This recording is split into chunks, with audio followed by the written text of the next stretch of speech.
اگر اپنا گھر اپنے سکون کا باعث نہ بنے تو سمجھ لینا کہ توبہ کا وقت آ گیا ہے۔ دعا وہ طاقت رکھتی ہے کہ جو آپ کے نصیب میں نہیں اسے بھی آپ کا کر سکتی ہے۔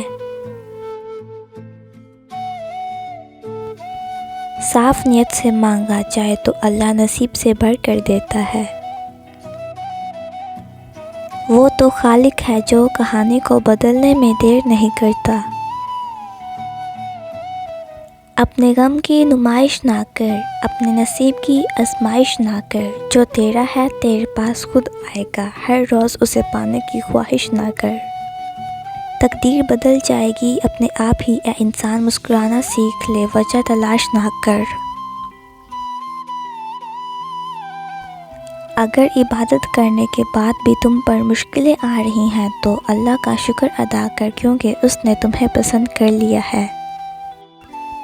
صبر کرنا اور قدر کرنا نصیب والوں کے حصے میں آتا ہے۔ اللہ نے اگر دل دعاؤں کی جانب موڑا ہے تو کچھ تو ہے جو اس نے بدلنے کا سوچا ہے۔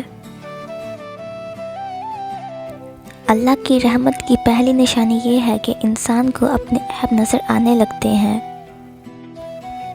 اللہ کے لیے وقت نکالو، اللہ تمہاری زندگی سے برا وقت نکال دے گا۔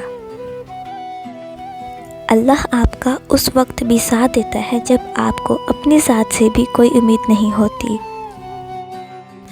زندگی کی ساری بلندیاں رب کے آگے جھکنے سے ملتی ہیں۔